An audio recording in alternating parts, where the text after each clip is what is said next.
तो first question is there.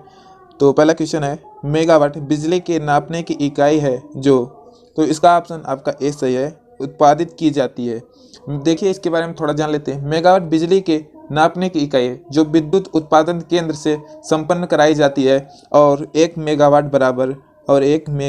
बराबर आपका हो जाएगा 10 की घाते 6 वाट के, 10 की घाते 6 वाट के, यानी कि 1 मिलियन वाट बराबर हो जाएगा, 1 मिलियन वाट बराबर हो जाएगा। ठीक है, 1 मेगावाट बराबर 1 मिलियन वाट। ठीक है, अगला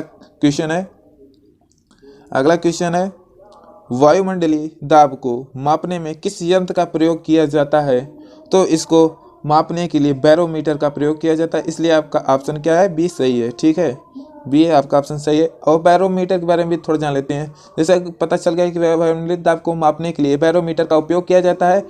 देखिए बैरोमीटर में पारा होता है, उसी के बेस पे काम करता है। बैरोमीटर में अगर पारा जो होता है अचानक नीचे की तरफ आ जाता है, डाउन मार देता है, तो वहाँ पे ये पता चल जाता है कि यहाँ पे तूफानी मौसम का मतलब तूफान आने वाला है, तूफानी मौसम का प्रतीक है अगर पारा अचानक बैरोमीटर का नीचे डाउन मार जाए। ठीक है, अगला क्वेश्चन है सोनार निम्नलिखित द्वारा प्रयोग किया, ज्वेलरी वाला सोनार नहीं, ये दूसरा सोनार होता है। ठीक है, SONAR बोलते हैं इसको। ठीक है, और ये जो होता है नौ संचालकों द्वारा प्रयोग किया जाता है सोनार, तो इसलिए आपका डी सही है।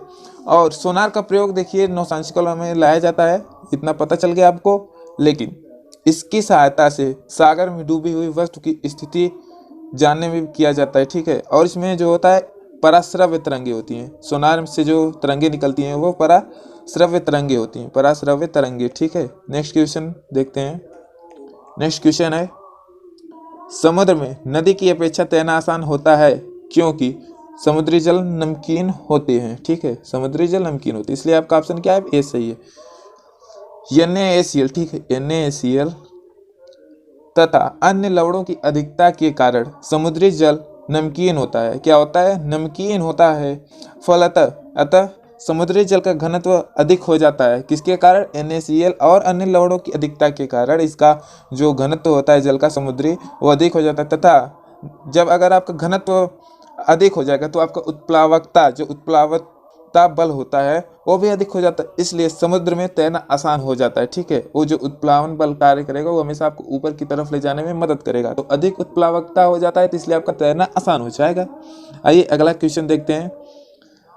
धूप से बचने के लिए काले में रंग संयोजन का सबसे उचित है, ऊपर उजला नीचे काला। ठीक है, आपका ऑप्शन बी सही है। ठीक है, आपका ऑप्शन बी सही, लेकिन आप जो हमारे मार्केट में जैसे अभी सभी लोग कंपनियां हम लोग को बेवकूफ़ बनाती हैं, ऊपर से ब्लैक कर देती हैं, अंदर से जो सिल्वर कलर में देती हैं, लेकिन ये गलत है, सरासर गलत है।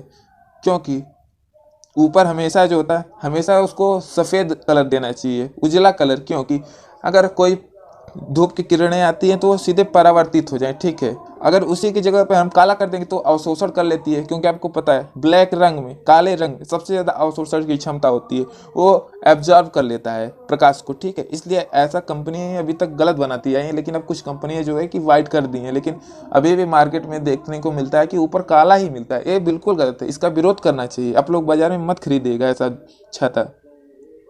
अगला क्वेश्चन है तेज हवा वाली रात्रि में ओस नहीं बनती। तेज हवा वाली जो रात्रि होती है उसमें ओस इसलिए नहीं बनती है क्योंकि इसमें वाष्पीकरण की दर तेज हो जाती है, इसलिए आपका ऑप्शन ए सही है। तेज हवा वाली रात्रि में ओस सामान्यतः इसलिए नहीं बनती क्योंकि तेज हवा के कारण वाष्पन की दर जो होती है तेज हो जाती है, और इसलिए ओस के कण भी क्या हो जाते हैं, वो भी वाष्पित हो जाते हैं। ठीक है, वाष्पित हो जाते हैं, इसलिए आपका ऑप्शन ए सही है। आइए अगला क्वेश्चन देखते हैं। अगला क्वेश्चन है दीर्घ रेडियो तरंगे पृथ्वी की किस सतह से परावर्तित होती हैं, किस सतह से, तो इसका जो दीर्घ रेडियो तरंगे होती हैं वो आपका आयन मंडल से परावर्तित होती हैं, इसलिए आपका बी सही है, ऑप्शन बी सही है। आइए इसके बारे में थोड़ा सा और जान लेते हैं। तो दीर्घ रेडियो तरंगे जो होती हैं ये आपका आयन मंडल से होती हैं, बिलोंग करती हैं, यानी कि आयन मंडल से परावर्तित होती है। और आयन मंडल का जो रेंज होता है उसे हम बता देते हैं, इसका रेंज जो होता है रेंज, ठीक है, 880 से लेकर 400 किलोमीटर की ऊंचाई तक इसका रेंज होता है। ठीक है, किसका, आयन मंडल का रेंज होता है। ठीक, और यहाँ पे हवा भी जो होती है विद्युत आवेशित हो जाती है, किसके कारण, आयन मंडल के कारण। ठीक है, यहाँ पे जो हवाएं होती हैं वो भी विद्युत आवेशित हो जाती है, उस हवा में भी विद्युत आवेश का गुड़ा जाता है। आइए आपका अगला क्वेश्चन है, हैलोजन लैंप का तंतु किस मिश्र धातु का होता है? तो हैलोजन लैंप का जो तंतु होता है यानी उसके अंदर का जो होता है वो टंगस्टन और उसमें सोडियम होता है, ठीक है, दोनों का मिश्रण होता है, टंगस्टन एवं सोडियम का क्या होता है, मिश्रण होता है। और जो इसका लैंप के तंतु में सोडियम जो होता है उसके मिलने के कारण यानी उसका जो होता है इसीलिए वो पीला रंग देता है। सोडियम, अगर सोडियम नहीं रहता तो उसमें पीला रंग नहीं होता, तो इसलिए अगर सोडियम होने के कारण उसमें पीला जो होता है प्रकाश फैलता है, ठीक है। जैसे आपका व्हीकल जो होता है आपका कार, बाइक, स्कूटर जो भी होता है उसमें येलो वाला जो होता है यही होता है, ठीक है, इसलिए इसमें येलो थोड़ा नहीं आता है, बस वही है। टंगस्टन तो आपका उसमें जो होता है वो उसके कारण होता है प्रकाश, लेकिन पीला प्रकाश जो होता है अत्यधिक वाला वो सोडियम के कारण हो जाता है। आइए अगला क्वेश्चन है, रेडियोधर्मी पदार्थ उत्सर्जित करता है? तो अल्फा कण भी उत्सर्जित करता है और बीटा कण भी इसे उत्सर्जित करता है और गामा किरण भी प्रदर्शित करता है, ठीक है, यानी इसमें से सभी उपरोक्त सभी उत्सर्जित करता है। क्या? किरणें सभी अल्फा, बीटा कण और गामा किरण ये तीनों क्या करती हैं? उत्सर्जित करती हैं रेडियोधर्मी पदार्थ। अगला क्वेश्चन है, तंतु प्रकाशिकी संचार में संकेत किस रूप में प्रवाहित होता है? तो ये प्रकाश तरंग के रूप में प्रवाहित होता है।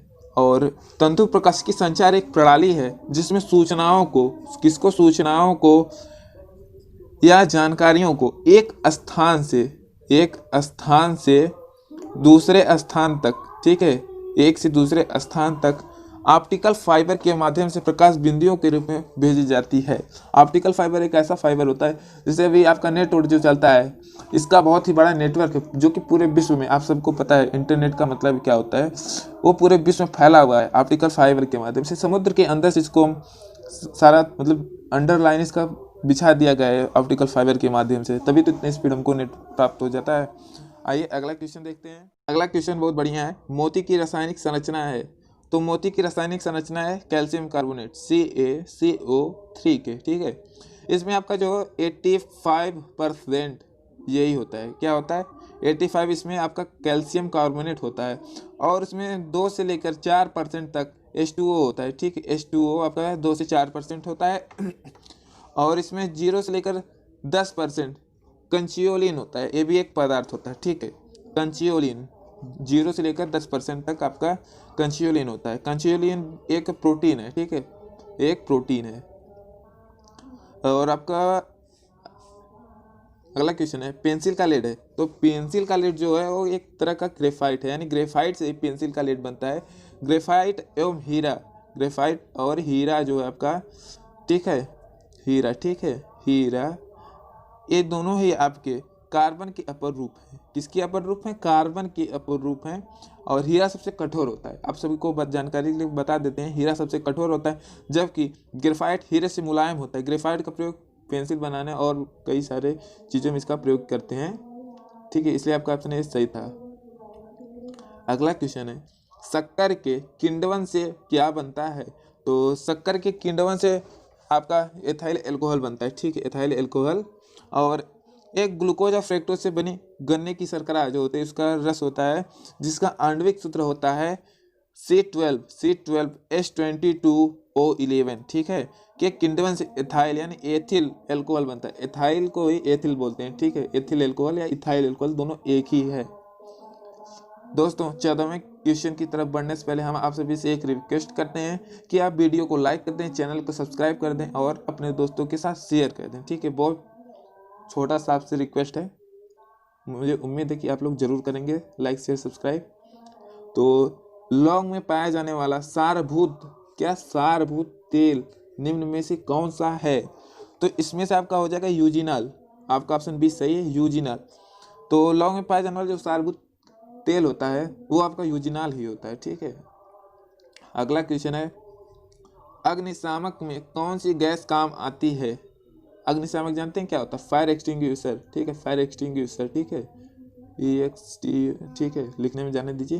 फायर एक्सटिंग्विशर आप देखे होंगे बस में, कार में और आप कहीं हॉस्पिटल में जाएंगे तो वहाँ पे रेड कलर का एक टैंक होता है, उस पर लिखा भी रहता है फायर एक्सटिंग्विशर, उसे ये हिंदी में बोलते हैं अग्निशामक। उसमें कौन सी गैस आती है, यानी कि आग बुझाने में, ये भी क्वेश्चन हो सकता है, आग बुझाने में कौन सी गैस काम आती है, तो आप वो बोल सकते हैं कि आग बुझाने में कार्बन डाइऑक्साइड गैस काम आती है, ठीक है, कार्बन डाइऑक्साइड। और आग लगाने में कौन सी गैस सहायक होती है, तो आपका क्या हो जाएगा, ऑक्सीजन। अगर ऑक्सीजन नहीं मिलेगा तो आग नहीं लगेगा, आप ट्राई कर लीजिएगा। जैसे आप कुछ भी अगर जल रहा है, अगर उसको हम ढक देंगे तो तुरंत बंद हो जाएगा, ठीक, ट्राई कर सकते हैं आप घर पे। अगला क्वेश्चन है, भारत में जल विलवणीकरण संयंत्र स्थित है, जल विलवणीकरण स्थित है, तो ये आपका लक्षद्वीप में भारत का जो पहला था निम्न तापीय यानी जल विलवणीकरण संयंत्र, ये 2005 में करवती, ठीक है, करवती ये कहाँ है, लक्षद्वीप में है करवती, इसे स्थापित किया गया था 2005 में, ठीक है। आइए अगला क्वेश्चन की तरफ हम बढ़ते हैं। अगले क्वेश्चन की तरफ बढ़ने से पहले आइए थोड़ा सा देख लेते हैं। यहाँ पे आपका है क्वेश्चन, मोनोजाइट किसका अयस्क है, तो मोनोजाइट जो है वो आपका थोरियम का अयस्क है, थोरियम का अयस्क है।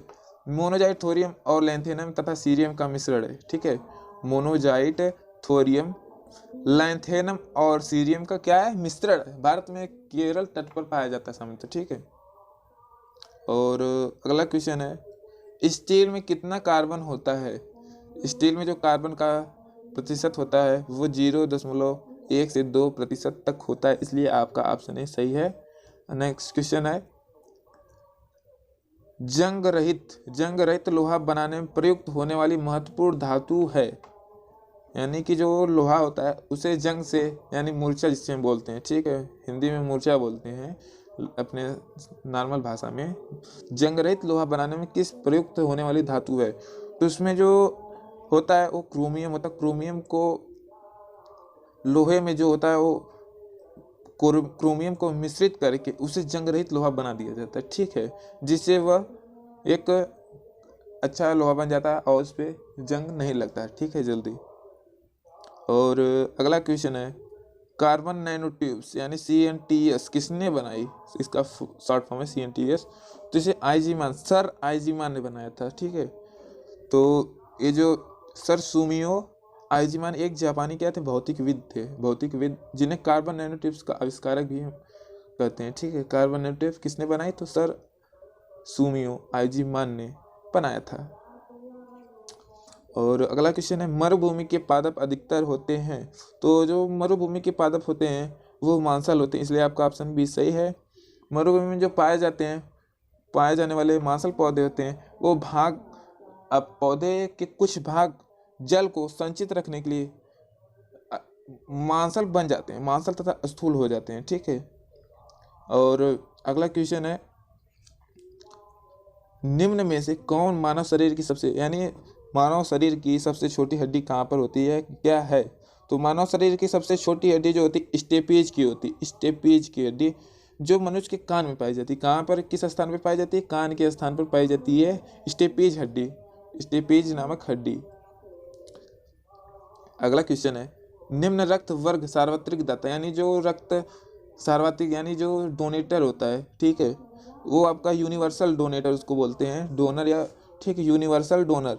तो यूनिवर्सल डोनर अगर है तो आपका वो है, ठीक है, वो हर एक ब्लड ग्रुप को अपना ब्लड ग्रुप दे सकता है, क्योंकि इसमें कोई प्रतिजन होता ही नहीं है, ठीक है, इसमें कोई प्रतिजन नहीं होता, यानी एंटीजन इसमें होता ही नहीं है, इसलिए आपका ऑप्शन ए सही है। नेक्स्ट क्वेश्चन है, किसके अवशोषण में विटामिन सी मदद करता है, तो आयोडीन के अवशोषण में विटामिन क्या करता है, मदद करता है, इसलिए आपका ऑप्शन क्या है, सी सही है। अगला क्वेश्चन है, और निम्नलिखित में से किसकी उपस्थिति के कारण दूध में मिठास आ जाता है, तो दूध में जो मिठास आता है वो लैक्टोज के कारण आता है, क्योंकि लैक्टोज जो एक प्राकृतिक शर्करा है, क्या है, प्राकृतिक शर्करा है, यह कार्बोहाइड्रेट है जो दूध में पाया जाता है, किसमें पाया जाता है, दूध में, ठीक है, दूध में पाया जाता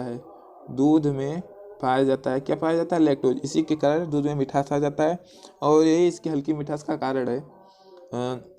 अगर दोस्तों आप हमारी वीडियो को देख लिए हैं तो चैनल को सब्सक्राइब करें, वीडियो को लाइक करें और अपने मित्रों, दोस्तों, फैमिली, भाई बहन, आपके जो सीनियर हैं, आपसे जूनियर हैं, आप उनको भी शेयर कर सकते हैं।